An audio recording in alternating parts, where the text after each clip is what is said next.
Guys, kain tayo guys. Oh, itong ulam namin, oh, kikiam. Sausaw sa suka na may asin, paminta. Saka sibuyas. Ang sarap kaya niya guys. Sarap na sarap ako pag ito ulam ko. Lalo na tong apo ko, oh. Paboritong paborito niya yan. Tingnan mo yan, oh. Sarap yung ulam sa, sa kanin. Kain tayo. Nangangalahati na ngayong kanin ko eh. Ito na naman, nag-umpisa na naman. Hindi guys, yan lang ulam namin tanghalian guys. Hindi ako nagluto. What your eat? So guys, kain tayo guys. Ito yung ulam namin, no. Kikiam. Sausaw sa suka. May asin, kunting tuyo. Kain tayo. Ano na nga lang yan. Layo. Huwag ka na magpakita. Bawal ng YouTube.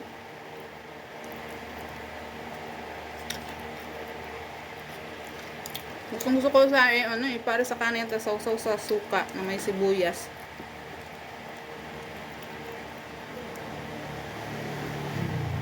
Ano nga ba yung natin guys? Kaya ako nag-video. Ang init na dito. Ano mo guys, nag-video pala ako. Pag-usapan natin yung yung isang ina na nagsunog ng mga mga diploma ng anak niya. Alam mo, makarelate lang nito yung mga OFW eh. Yung mga OFW, na makarelate niyan yung mga ugali ng mga anak ngayon. Iba na kasi mga anak ngayon. Mga mga bastos, mga palaban. Kung sino yung mga OFW, tapos nandito na nag-for good na, yun yung makarelate. Na yung mga ugali ng mga mga anak na kung sigaw-sigawan. Sigaw-sigawan ka, mga bastos. Sagot-sagutin ka na lang. Tapos yung ibinuhos mo lahat sa kanila. Yung pera.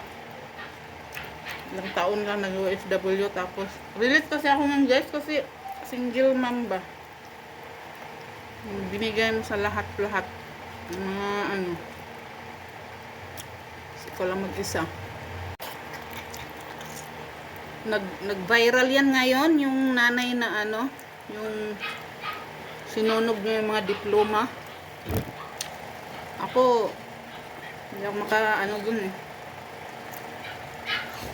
Kasi isa din akong OFW na nag-for good na. May naipon kang kunti nung umuwi. Basta mahirap magsalita. Halos karamihan ng mga bata ngayon, ganyan na. Wala nang galang sa'yo, wala nang respeto. Ang dami dong comment, ang daming nabas sa kanya. Siyempre kahit ikaw ang ina, mapuno ka na eh. Single mom siya, yung ilan silang magkapatid na binuhay. Tapos pag uwi mo, ganun na lang sasabihin sa'yo, kung ano-ano na lang sasabihin sa'yo. Ewan ko na lang sa akin, kung mangyari yun sa akin, hindi ko alam. Kaya ganun din ang gagawin ko. Hindi basta-basta, hindi biro ang ganun, single mom ka, sa'yo lahat. Pag-aralin mo sila, kulang na lang, wala nang matira sa'yo. Tapos, pagdating mo dito, ganyan pa ang sasabihin sa'yo. Mga walang respeto talaga guys. Iba ng mga bata ngayon guys, mga wala ng respeto talaga. Kaya kang iwanan, kaya kang ipagpalit pag na-inlove.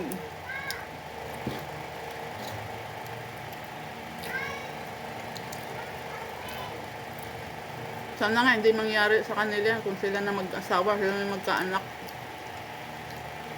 Nasaktan din ako guys doon sa ano. Kasi ayoko na lang din magsalita. Kasi siyempre, Ha? kanya-kanya tayong may mga problema eh. Mga anak hindi pare-pareho ugali. Pero halos mga ganun. May isa pa nga akong nabalitaan na pinalayas pa nga siya sa bahay niya eh. Abroad din siya, nag for good. Eh, wala na nga siyang maano. Wala na kasing pera ba. Kaya ayun. Bahay niya, pinagawa niya. Siya pa yung pinalayas. Biruin mo yun. Ganun nakasama. Kaya kayong mga OFW dyan, ako, kung pwede pa nga lang, wag na lang kayong umuwi. Mag-ipon kayo. Kasi kung may mga anak, iba na mga bata ngayon.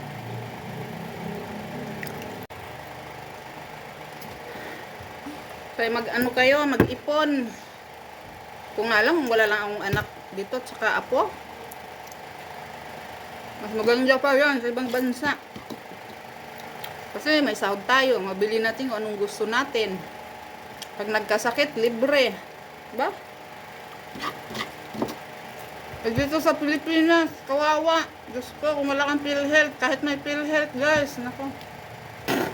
Wala nang pundo ng PhilHealth, ubos na. Uh-oh. Kaya kawawa tayo pag nagkasakit, pag tumanda.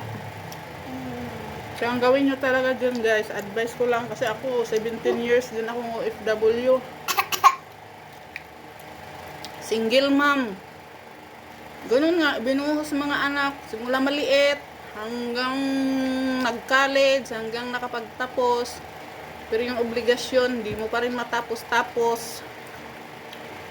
Kasi yun nga, mag-anak, ikaw pa rin yung nag-aasikaso.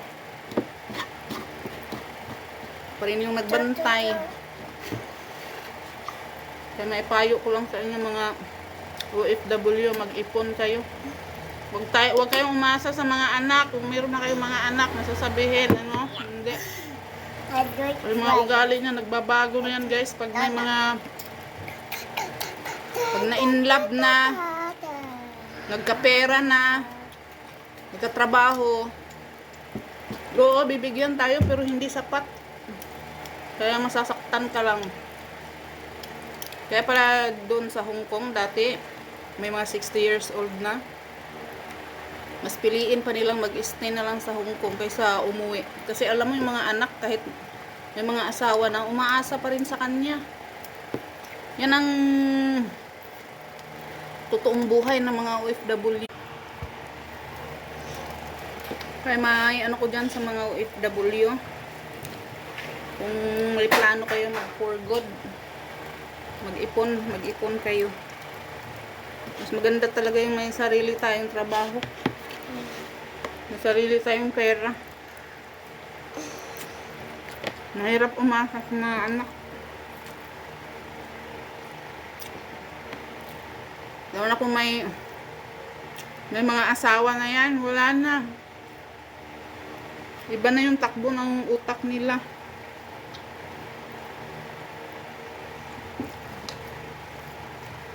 Hindi ka nakasama sa mga plano. Basta iba yung ano. Alam mo, nababasa ko dito mga ganun. Iba na nga mga utak nila eh. Pag na-inlove na yan guys, wala na. Makakalimutan na tayo. Mas uunahin na yung ano, palalab nila. Tapos yun na, magsasalitaan ka na yan ng mga ano, mga bastos. Ako nga eh, wala lang akong anak, walang apo, hindi ako uuwi ng Pilipinas. Lalo na ngayon, ang pangit ng ano ng Pilipinas. Wala tayong maasahan. Magkasakit ka, may PhilHealth, wala rin ng kwenta.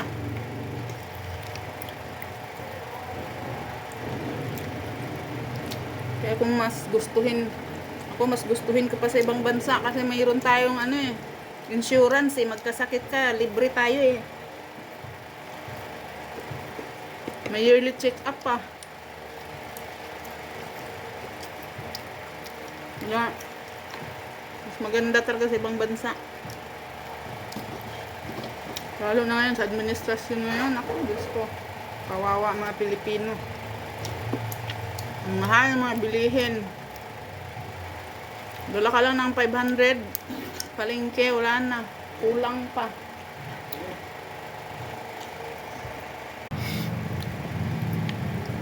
Ayun guys, ang advice ko lang sa inyo, mag for good nung kayo, dapat meron kayong ipon para pagtandaan nyo meron kayong magamit.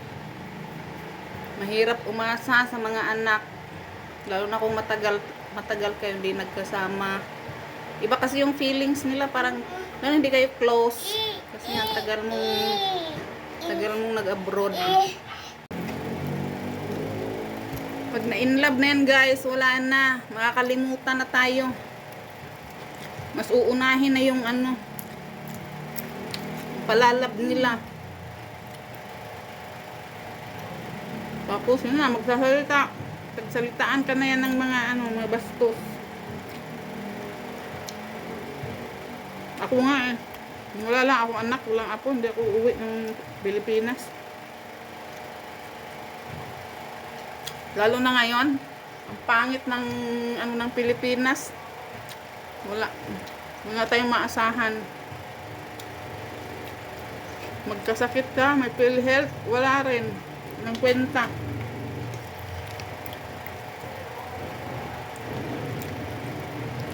Kaya kung mas gustuhin ko pa sa ibang bansa kasi mayroon tayong insurance magkasakit ka, libre tayo eh.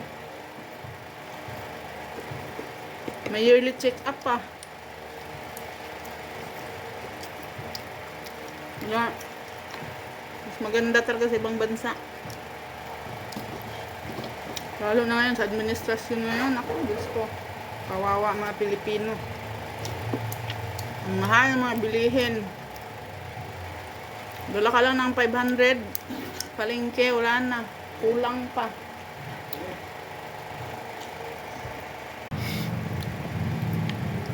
Ayun guys, ang advice ko lang sa inyo, mag for good nung kayo, dapat meron kayong ipon para pagtandaan nyo meron kayong magamit.